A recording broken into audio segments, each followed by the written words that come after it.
இயேசுவின் ஜெப கோபுரம் ஊழியங்கள் வழங்கும்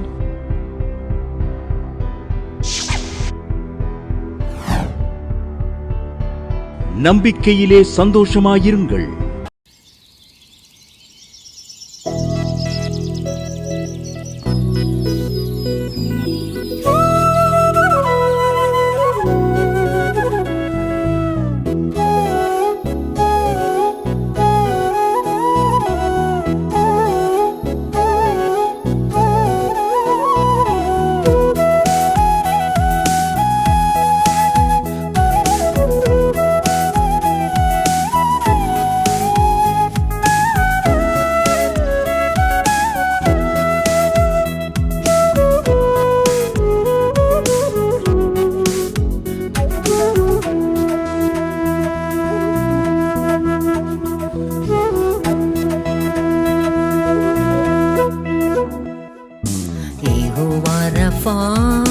சுகம் தருபவரே,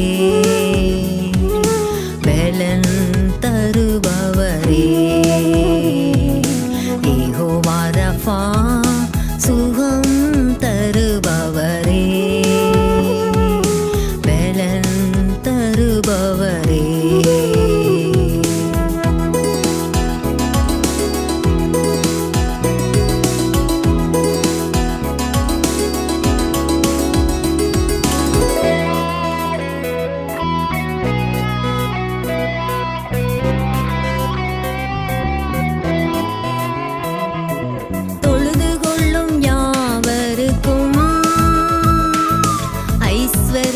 சம்பனரே, தொழுது கொள்ளும் யாவருக்கும் ஐஸ்வரிய சம்பனரே, ஐஸ்வரியம் கனமகிமை உம்மாலே வருகிறது, ஐஸ்வரியம் கனமகிமை உம்மாலே வருகிறது, இயேசுவே உம்மாலே வருகிறது.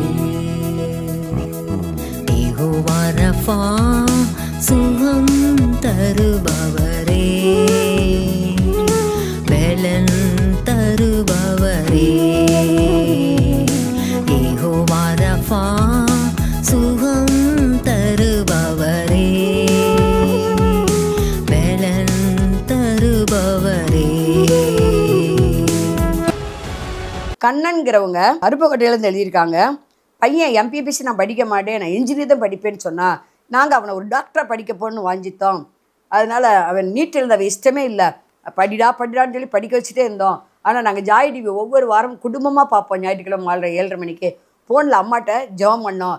என் மகனுக்கு அந்த விருப்பத்தை கொடுக்கணும். அம்மா சொன்னாங்க, பிலிப்பியர் 2:13 சொன்னாங்க, தேவன் தாமே தமது தயவுள்ள சித்தத்தின்படி விருப்பங்களை செயல்களை உண்டாக்குவார், உங்கள் மகனுக்கு விருப்பத்தை கொடுப்பார், கண்டிப்பாக அவன் எம்பிபிஎஸ் படிப்பான்னு சொன்னாங்க. அதே மாதிரியா அவன் நீட்டில் செலக்ட் ஆகி பாண்டிச்சேரி மெடிக்கல் காலேஜில் அவன் இந்த வருஷம் படிக்கிறான். கர்த்தருடைய நாமம் சாட்சி எழுதியிருக்காங்க. நம்பிக்கையிலே சந்தோஷமாயிருங்கள். இந்நிகழ்ச்சியை பார்க்கிற யாவருக்கும் இயேசுவின் நாமத்தினால் இனிய வாழ்த்துக்களை தெரிவித்துக் கொள்கிறேன். செய்திக்கு நேராக கடந்து செல்வோமா? ஆதியாகமம் 2வது அதிகாரம் 21வது வசனத்திலிருந்து 23வது வசனம் வரைக்கும் பார்த்தோமானால், அப்பொழுது தேவனாகிய கர்த்தர் ஆதாமுக்கு அயர்ந்த நித்திரையை வரப்பண்ணினார். அவன் நித்திரை அடைந்தான். அவர் அவன் விலா எலும்புகளில் ஒன்றை எடுத்து அந்த இடத்தை சதையினால் அடைத்தார். தேவனாகிய கர்த்தர் தாம் மனுஷனில் எடுத்த விலா எலும்பை மனுஷியாக உருவாக்கி அவளை மனுஷனிடத்தில் கொண்டு வந்தார். அப்பொழுது ஆதாம், இவள் என் எலும்பில் எலும்பும் என் மாம்சத்தில் மாம்சமுமாய் இருக்கிறாள், இவள் மனுஷனில் எடுக்கப்பட்டபடியினால் மனுஷி என்னப்படுவாள் என்றான். கவனிங்க, இது எல்லாருக்கும் தெரிந்த ஒரு பகுதி தான். இந்த காரியத்தில் நம்ம பார்க்கிறோம், ஆதாமுக்கு ஒரு அயர்ந்த நித்திரையை வரப்பண்ணுகிறார். நித்திரையை வரப்பண்ணி அவனுடைய விலா எலும்புகளில் ஒன்றை எடுத்து அதை சதையினால் அடைத்து மனுஷியாக உருவாக்குகிறார். இந்த ஒரு காரியத்தை நம்ம பார்க்கிறோம். கவனிங்க, இதில் ஆதாமுடைய நிலைமையிலிருந்து பார்த்தோம்னா அதில் 4 காரியங்கள் வெளிப்படும். ஏவாளினுடைய நிலைமையிலிருந்து பார்த்தோம்னா அதில் ஒரு 4 காரியங்கள் வெளிப்படும். இது ஆதாமின் உள்ள நிலைமையிலிருந்து நம்ம பார்த்தோம்னா அதில் முதலாவது காரியம், நான் அறியாமலேயே ஆதாம் நினைக்கிறான், நான் அறியாமலேயே எனக்கு தெரியாமலேயே எனக்கானதை எனக்குள்ள இருந்து எடுக்கிறார். நல்ல கவனிங்க, ஆதாமுக்கே தெரியாதுங்க. அவனுக்கு அயர்ந்த நித்திரையை ஆண்டவர் கொடுத்துட்டார். ஆதாமுக்கே தெரியாது. அவனுக்குள்ள இருந்து அவனுக்கு ஆனதை அவனுக்குள்ள இருந்து அப்பா எடுக்கிறார். நமக்குள்ள ஆண்டவர் வச்சிருக்கிறாருங்க, விசேஷ காரியங்களை நமக்குள்ள வச்சிருக்கிறாரு. அதையே வெளியே எடுத்து நமக்கானதை நமக்குள்ள இருந்து வெளியே எடுத்து, எனக்கு தெரியாமலே நான் அறியாமலே எனக்குள்ள இருந்து ஒரு புது காரியத்தை ஆண்டவர் உண்டு பண்ணுகிறார். ஆதாமுடைய நிலைமையிலிருந்து பார்த்தா அப்படித்தான். ஆதாம் நினைக்கிறான், எனக்கே தெரியாதுங்க, எனக்கே தெரியாது, எனக்கே தெரியாது, அவர் ஆபரேஷன் பண்ணது எனக்கே தெரியாது, அவர் விலா எலும்பை எடுத்தது எனக்கே தெரியாது. அப்பா என்ன செய்றார் தெரியுமா? இந்த விலா எலும்பை எடுத்து தன்னுடைய கரங்களில் வைக்கிறாருங்க. கரங்களில் வச்ச உடனே அந்த எலும்பு அப்படியே வளர ஆரம்பிக்குது, புது சிருஷ்டியாய் மாற ஆரம்பிக்குது.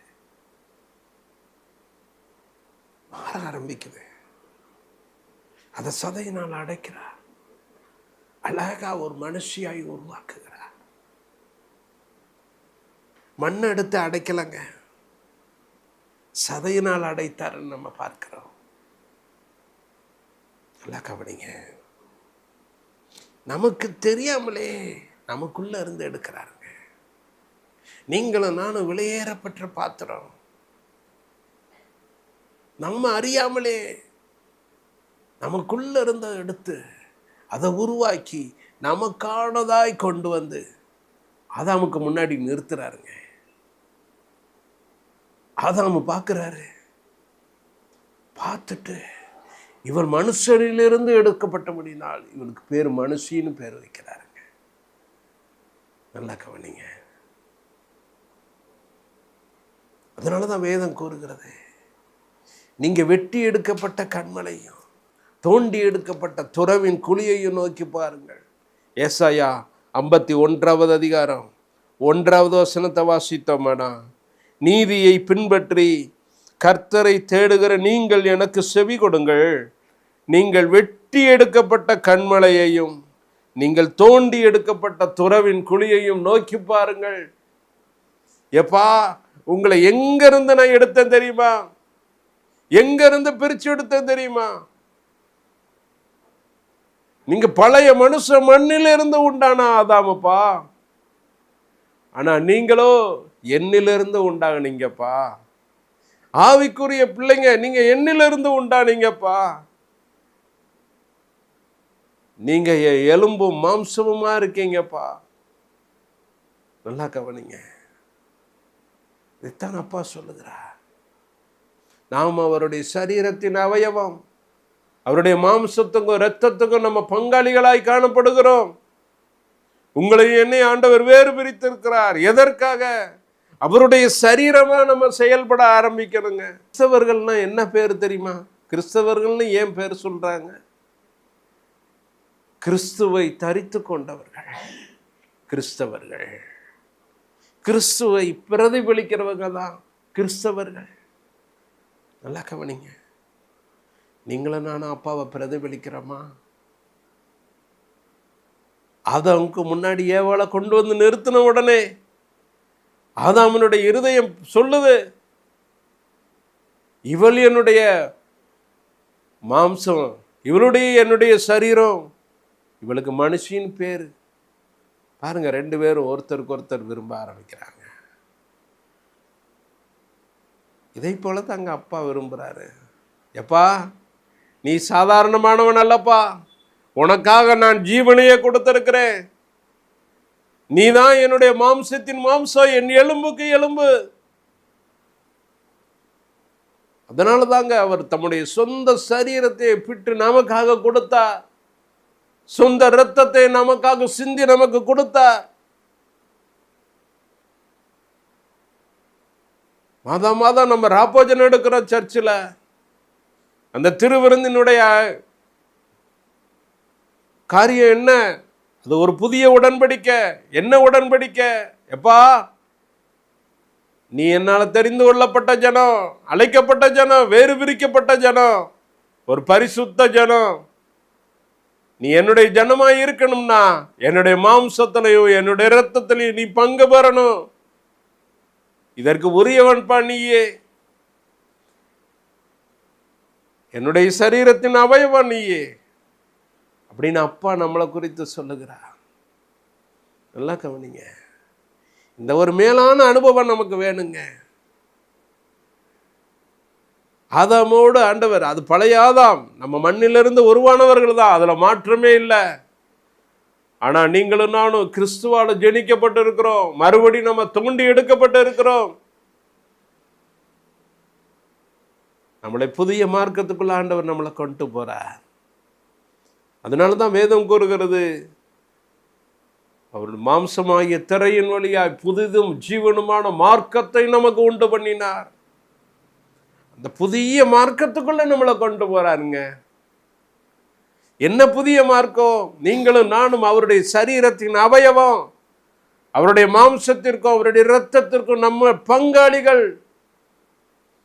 இந்த ஒரு புது அனுபவத்துக்குள்ள நம்மளை கொண்டு போறாருங்க. யாரெல்லாம் அந்த புது அனுபவத்துக்குள்ள போறாங்களோ அவங்க தாங்க கிறிஸ்தவங்க. கிறிஸ்து இல்லாதவர்கள் கிறிஸ்தவர்கள் கிடையாது. கிறிஸ்துவை உடையவர்கள் தான் கிறிஸ்தவர்கள். சும்மா கிறிஸ்தவ பேர் வச்சிருக்கிறதுனால கிறிஸ்தவங்க கிடையாதுங்க. கிறிஸ்துவை தரித்து கொள்ளணும். கிறிஸ்து உள்ள இருக்கணுங்க. அவங்க தாங்க கிறிஸ்தவர்கள். கிறிஸ்துவின் சாயலை அவங்க வெளிப்படுத்தணும். அப்பாவுடைய குணத்தை வெளிப்படுத்தணும். நல்லா கவனிங்க. அவருடைய மாம்சத்துக்கு எலும்புக்கு உரியவர்களாக இருக்கோமே, நம்ம எப்படி வாழணுங்க? இதைத்தான் நம்ம பார்க்கிறோம். ஆதாம் சொல்றாரு, இவள் என்னுடைய மாம்சத்தின் மாம்சம், இவள் மனுஷி. நல்லா கவனிங்க. ரெண்டு பேரும் ஒரு புரிந்து கொள்ளுகிறாங்க. அதுக்கப்புறம் தாங்க அவங்களுக்கு சந்ததி பிறக்க ஆரம்பிக்குது.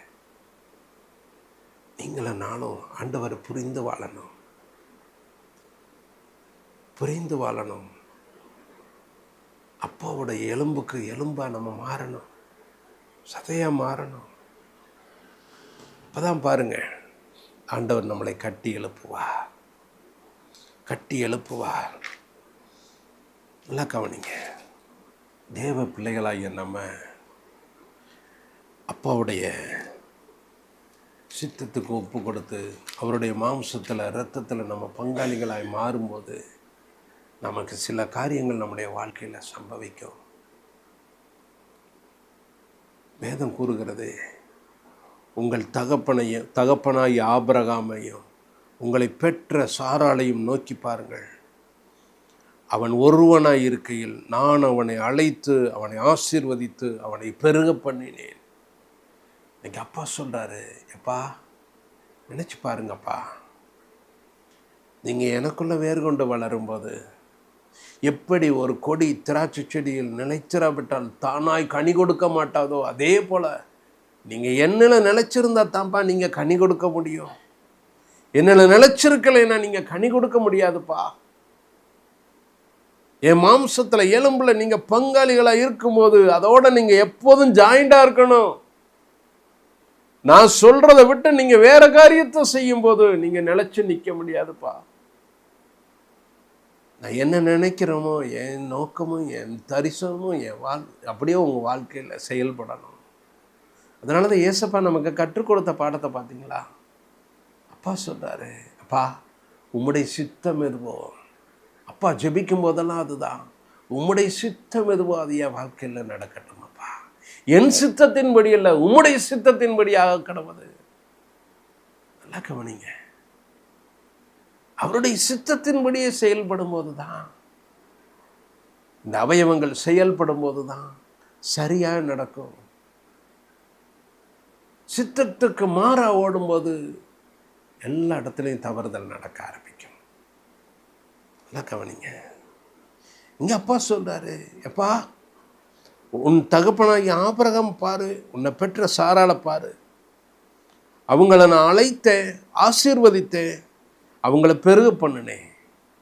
இன்னைக்கு தேவ பிள்ளைகளாய் நம்மளையும் அப்பா சொல்கிறாரு, அப்பா உங்களை நான் பழுகி பெருக பண்ண வேண்டுமானா என்னுடைய மாம்சத்திலையும் எலும்புலையும் ஜாயிண்டாக இருங்கப்பா, என் சித்தத்தின்படி செய்யுங்க.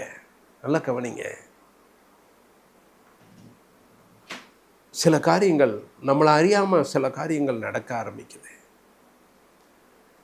எங்கள் வீட்டுக்கு பக்கத்தில் எங்கள் தோட்டத்தில் ஒரு மரம் ரொம்ப வருஷமாக காய்க்காது. எல்லாரும் சொன்னாங்க, இந்த மரம் தான் காய்க்கலையே, இந்த மரத்தை வெட்டி போடுங்க, இது ஏன் பலன் கொடுக்காம இருக்கு, இந்த மரத்தை வெட்டி போடுங்க. நிறைய பேர் சொல்லிட்டாங்க. ஏங்க இது கெடுக்குது, இது வச்சு ஒரு பிரயோஜனம் இல்லை, எதுக்கு இதை வச்சிருக்கீங்க? நல்லா கவனிங்க. ஒரு காரியம் செஞ்சேன் நான், எல்லாரும் அப்படி அதை வெட்டி போட சொல்றாங்க, நானும் ஒரு காரியம் செஞ்சேன், போய் அந்த மரத்து மேலே கையை வச்சு ஜோமன ஆரம்பிச்சேன். எஸ்ப்பா இந்த மரத்தை நீங்க தான் உண்டாக்குனீங்கப்பா, அந்த மரம் இனிமே கனி கொடுக்கிற மரமா மாத்துங்க. நல்லா கவனிங்க, கனி கொடுக்கிற மரமா மாத்துங்கன்னு சொல்லி அது மேல கையை வச்சு அந்த மரத்துக்காக ஜெபிச்ச உடனே அடுத்து நடந்த காரியம் என்ன தெரியுமா? சீசனே ஆரம்பிக்கிறதுக்கு முன்னாடியே அது கனி கொடுக்க ஆரம்பிச்சிருச்சு. அது எப்படி மிகுந்த கனிகளை கொடுக்க ஆரம்பிச்சிருச்சு, ருசியுள்ள கனிகளை கொடுக்க ஆரம்பிச்சிருச்சு. நல்லா கவனிங்க. உங்கள் வீட்டில் மரங்கள் வளர்க்குறீங்களா? ஆடு மாடுகள் வளர்க்குறீங்களா? மேலே கையை வச்சு ஜெபிக்க ஆரம்பிங்க. எப்பா இது பழகி பெருகணும்ப்பா சொல்லி ஜெபிக்க ஆரம்பிங்க. அது பழகி பெருகும். இதுதான் ஆபிரகாமுக்கு ஆண்டவர் கொடுத்த ஆசீர்வாதம், பழகி பெருகிற ஒரு ஆசீர்வாதம். ஈசாக்குக்கு கொடுத்த ஆசீர்வாதம் அதுதான், யாக்கோபுக்கு கொடுத்த ஆசீர்வாதம் அதுதான். உங்களை என்னை ஆண்டவர் வேறு பிரித்து இருக்கிறார். நீங்களும் அவரும் நீங்களும் நாமும் நாம் எல்லாரும் அவருடைய சரீரத்தின் அவயவமா இருக்கிறோம். அவருடைய மாம்சத்துக்கு எலும்புக்கு உரியவர்களாய் இருக்கிறோம். வேதம் கூறுகிறது, இஸ்ரவேலை ஆசீர்வதிப்பதே கர்த்தருக்கு பிரியம். உங்களை என்னை ஆசீர்வதிப்பதாங்க ஆண்டவருக்கு பிரியம். நல்லா கவனிங்க. ஆதாமுக்கு முன்னாடி ஏவாளை கொண்டு போய் நிறுத்துகிறார். நிறுத்தன உடனே ஆதாமுக்கு எவ்வளவு சந்தோஷம் இருக்கும் யோசிச்சு பாருங்களேன். இன்னைக்கு புதுசா கல்யாணம் முடிக்கிறாங்க. கல்யாணம் முடிக்கும் போது மாப்பிள்ளைக்கு முன்னாடி பொண்ணை நிப்பாட்டின உடனே மாப்பிள்ளையினுடைய இருதயம் எவ்வளவு சந்தோஷிப்பிக்குது. அதை போலத்த ஒரு சந்தோஷம் ஆதாமுக்கு உண்டாகுது. நல்லா கவனிங்க. நீங்களும் நானும் வாழ்ந்திருக்கணும்னு தாங்க ஆண்டவர் விருப்பப்படுகிறார். உங்களுடைய பிள்ளைகளுடைய வாழ்க்கையில் என்ன திருமண காரியங்கள் அமையலையா? பிள்ளைங்க மேலே கை வச்சு ஜெபம் ஆரம்பிங்க. ஆண்டவரே, இந்த பிள்ளைகள் நீங்க கொடுத்த பிள்ளைப்பா, இந்த பிள்ளைகளுடைய எதிர்காலம் உம்முடைய கருத்துல இருக்குப்பா, இந்த பிள்ளைக்கு ஏற்ற வரனை நீங்க கொடுங்கப்பான்னு சொல்லி பிள்ளைகளுடைய தலைமையில கையை வச்சு ஜெபம் பண்ணுங்க. நீங்க ஜெபம் பண்ணுங்க. செபிக்கும் போது அற்புதத்தை நம்ம பார்க்கலாம். எப்படி ஆதாமை தேடி ஆண்டவர் கொண்டு வந்தாரோ, ஏவாளை கொண்டு வந்து நிறுத்தினாரோ, அதே போல உங்க பிள்ளைக்கு முன்னாடி உங்க வரனை கொண்டு வந்து நிறுத்துவாருங்க. உங்க மகனா இருந்தா மருமகளை கொண்டு வந்து நிறுத்துவார். நல்லா கவனிங்க. உங்க மகளுக்கு முன்னாடி மருமகனை கொண்டு வந்து நிறுத்துவார். வாழ்ந்திருக்கும்படி கிருபை செய்வார். நீங்களும் நானும் வாழ்ந்திருக்கணும். இதுதான் அப்பா விரும்புகிற ஒரு காரியம். அதுக்கு நம்ம செய்ய வேண்டிய காரியம் அவருடைய மாம்சத்துக்கும் எலும்பத்துக்கும் உரியவர்களா எப்போதும் காணப்படணும். தேவாலயத்தில் போய் நம்ம ராப்போஜனம் எடுக்கிறோம். ஒரு நாளும் தவறுதலா எடுக்கக்கூடாதுங்க. நம்மளை அறிந்து உணர்ந்து ஒப்புரவாயி ஆண்டவரோட பேசி மன்னிப்பு கேட்டு ஒரு பரிசுத்த ஜனமாக தான் நம்ம அதை ராப்போஜனத்தில் கலந்து கொள்ளணும். ஒரு நாளும் அபாத்திரமாய் நம்ம போஜனமான பண்ணக்கூடாது. வேதம் கூறுகிறது, அபாத்திரமாய் போஜனமானம் பண்ணுகிறவன் கர்த்தருடைய சரீரம் இன்னது என்று நிதானித்து அறியாததினால் பல வேதனைகள், பல தீங்கான காரியங்கள் உள்ள வருது. காரணம் என்ன? நல்லா கவனிங்க. அப்பாவுடைய சரீரத்தை குறித்து ரொம்ப எச்சரிக்கையா இருக்கணும். ஏனோ தான் ஒன்று ராப்போஜனத்தில் கலந்து கொள்ளாதீங்க. அப்பா அதுல கண்டிப்பா இருக்கிறாருங்க. வேதத்தில் பார்க்கிறோம், பஸ்காவை குறித்து நம்ம வாசிக்கிறோம். பஸ்கா என்பது ஒரு பலியாய் ஆண்டவர் அனுசரிக்க சொன்னார். யாத்திராகமம் 12வது அதிகாரத்தில் நம்ம பார்க்கிறோம். 12வது அதிகாரத்தில் அப்பா பஸ்காவை குறித்து சொல்லுகிறார். எப்பா, ஒரு பருதற்ற ஒரு ஆட்டுக்குட்டியை தெரிந்தெடுக்கணும்ப்பா. அந்த ஆட்டுக்குட்டியை அடிச்சு அந்த இரத்தத்தை உங்க நிலைக்கால்களில் மேல் சட்டத்தில் நீங்க பூசணும்பா சொல்லி கொடுக்கிறார். இரத்தத்தை குறித்து அப்பா சொல்றார். யாத்திராகமம் 12வது அதிகாரம் 7வது வசனத்துல நம்ம பார்க்கிறோம். இரத்தத்தை குறித்து சொல்லுகிறார். அடுத்து சொல்லுகிறார், அந்த மாம்சத்தை அப்படியே நீங்க தண்ணியில அவிக்க கூடாதுப்பா, வேக வைக்க கூடாது, அதை அக்கினியினால சுட்டெறிங்கப்பா. சுட்டு அப்படியே சுட்ட பண்டமாய் நீங்க மாத்துங்கன்ற. சுட்ட கொண்டு வந்து வைக்கிறாங்க, சுட்டு. அடுத்து ஒரு புளிப்பில்லாத அப்பா ரெடி பண்ணணும். அடுத்து ஒரு கசப்பான கீரையை கொண்டு வந்து வைங்கப்பா. ஆயத்தமாயி ரெடியா அலாட்டா நின்று அதுக்குரிய கனத்தை செலுத்துற மாதிரி செலுத்தி அதை நீங்க தீவிரமாய் புசிங்கப்பா. நல்லா கவனிங்க. ஒரு காரியம் நடக்குது. யாத்திராகமம் 12வது அதிகாரம் 27வது வசனத்துல அந்த வார்த்தையை நம்ம வாசித்தோம்னா, இது கர்த்தருடைய பஸ்காவாகிய பலி. அதாவது அதுக்கு முந்தின வசனத்துல இருந்து வாசித்தோம்னா, அப்பொழுது உங்கள் பிள்ளைகள் இந்த ஆராதனையின் கருத்து என்ன என்று உங்களை கேட்டால், இது கர்த்தருடைய பஸ்காவாகிய பலி. அவர் எகிப்தியரை அதம் பண்ணி நம்முடைய வீடுகளை தப்ப பண்ணின போது எகிப்தில் இருந்த இஸ்ரவேல் புத்திரருடைய வீடுகளை கடந்து போனார் என்று நீங்கள் சொல்ல வேண்டும் என்றான். நல்லா கவனிங்க. அப்பா சொல்லுகிற வார்த்தை, எப்பா ஒரு காரியம் பண்ண போறேன்பா. நீங்க இந்த ஆட்டுக்குட்டியினுடைய இரத்தத்தை வீட்டு நிலைக்கால்கள்லையும் சட்டங்கள்லையும் நீங்க பூசி வைக்கும்போது ஒரு காரியம் செய்வேன்பா. நான் உங்க நடுவில் கடந்து போவேன்பா. கடந்து போகும்போது என்ன நடக்கும்னா, எகிப்தியரை ஒரு பக்கம் அதம் பண்ணுவேன், இன்னொரு பக்கம் என்ன பண்ணுவேன்னா நம்முடைய வீடுகளை, உங்க வீடுகளை நான் தப்ப பண்ணுவேன். மூன்றாவது ஒரு காரியம் பண்ணுவேன், உங்க வீடுகளுக்கு மத்தியில் நான் உலா வருவேன். நாலாவது ஒரு காரியம் செய்வேன், எங்க உங்களை கொண்டு போய் சேர்க்கணுமோ அந்த இடத்துக்கு சுதந்திரிக்க வேண்டிய அந்த கானான் தேசத்தை நோக்கி உங்களை புறப்பட பண்ணுவேன். இந்த காரியத்தை செய்யறதுக்கு தாங்க இந்த பஸ்காவை ஆசரித்தாங்க. இதுக்குரிய கணம் இருக்குங்க. இதை நம்ம சாதாரணமா நினைக்கிறோம். இதை அனுசரிக்கும் போது, இதனுடைய முறைமைகளின்படி நம்ம அனுசரிக்கும் போது, அந்த புதிய உடன்படிக்கைக்குள்ள நம்ம வரும்போது நமக்கு என்ன காரியம் நடக்குதுன்னா, நமக்கு விரோதமா எழும்பி நிற்கிற எல்லா அடிமைத்தனத்தையும் ஆண்டவர் ரதமாக்குகிறார்.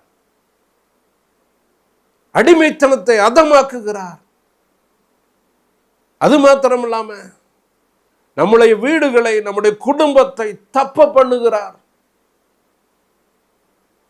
எப்படி சோதோம் கோமோரா அழிவு நின்று லோத்தையும் லோத்தினுடைய குடும்பத்தையும் ஆண்டவர் தப்ப பண்ணினாரோ, அதே போல அழிவு நின்று நம்முடைய குடும்பங்களை தப்ப பண்ணுகிறார். தப்ப பண்ணுகிறார். அடுத்த ஒரு காரியம் செய்கிறார். நம்முடைய மத்தியில, நம்முடைய குடும்பத்தில் உலா வருகிறார்.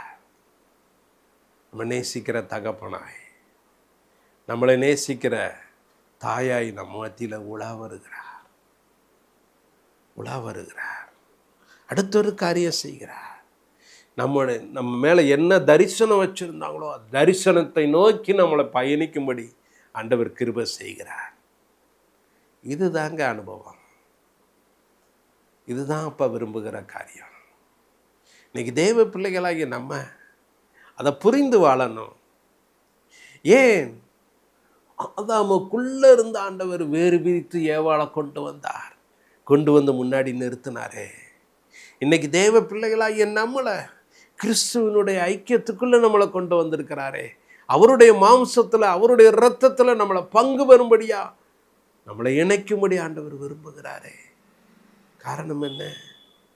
இன்னைக்கு நீங்களும் நானும் தேவ பிள்ளைகளாகிய நம்ம இந்த புதிய உடன்படிக்கைக்குள்ள நம்ம வரும்போது, நமக்கு விரோதமாய் நம்மளை அடிமைப்படுத்துகிற எல்லா அடிமைத்தன ஆவிகளையும் அப்பா அதமாக்கி போடுகிறார்.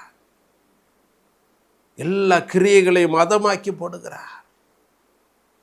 நமக்கு விரோதமாய் எழும்புகிற எல்லா நாவுகளையும் அதமாக்கி போடுகிறார். நம்முடைய குடும்பத்தை தப்ப பண்ணுகிறார்.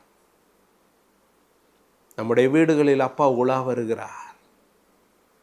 நம்ம மேல என்ன நோக்கம் வைத்திருக்கிறாரோ, என்ன தரிசனம் வைத்திருக்கிறாரோ, அந்த தரிசனத்துக்கு நேராய் ஆண்டவர் நம்மளை நடத்தி செல்கிறார். இதுதாங்க அப்பா விரும்புகிற காரியம். இது நம்முடைய வாழ்க்கையில நிறைவேறணும். செபிக்கும்படி கண்களை மூடுவோமா. தகப்பனே, நீர் பேசின வார்த்தைகளுக்கு நன்றி செலுத்துகிறோம் ஐயா. நன்றி சுவாமி, நன்றி அப்பா. இந்த வேளையிலும் கூட நாங்கள் உம்முடைய சரீரத்தின் அவயவம், உம்முடைய மாம்சத்திற்கும் உம்முடைய இரத்தத்திற்கும் நாங்கள் உரியவர்களாய் காணப்படுகிறோமேப்பா. தகப்பனே, உமக்கு நன்றி சுவாமி. உமோடு கூட நாங்கள் இணைந்து வாழ கிருபை செய்யுங்கப்பா. ஒவ்வொரு நாளும் உமக்கு பிரியமான வாழ்க்கை வாழணும்ப்பா. நீங்கள் என்ன சித்தம் வச்சுருக்கீங்களோ அந்த சித்தத்திற்கு நேராய், தரிசனத்துக்கு நேராய் நாங்கள் ஒவ்வொரு நாளும் கடந்து செல்லணும். கிருபை செய்யுங்கப்பா. இயேசுவின் நாமத்தில் கெஞ்சி கேட்கிறோம் நல்ல பிதாவே. ஆமேன், ஆமேன். மாணவர்களே, அதிசய கல்வாரி ஊழியங்கள் மூலம் ஒவ்வொரு மாதமும் தேவனால் எல்லாம் கூடும் பத்திரிகையை நாங்கள் வெளியிடுகிறோம். தேவ சமூக பாடல்கள் DVD, ACD இந்த பாடல்களை நாங்கள் வெளியிடுகிறோம். அதிசய கல்வாரி ஊழியம் இது தீர்க்க தரிசன ஜெப ஊழியமாக நடைபெறுகிறது. இந்த ஊழியங்களுக்காக ஜெபிக்க, காணிக்கையை அனுப்ப தாங்க மறவாதிருங்கள். ஜெபிக்கிற, கொடுக்கிற, உழைக்கிற உங்கள் ஒவ்வொருவரையும் ஆண்டவர் தாமே ஆபிரகாமை ஆசீர்வதித்தது போல சகல விதத்திலும் உங்களை ஆசீர்வதிப்பாராக. ஆமென். அன்பிற்குரியவர்களே, இந்த ஊழியத்தை உங்கள் காணிக்கைகளால் தாங்குபவர்களின் கவனத்திற்கு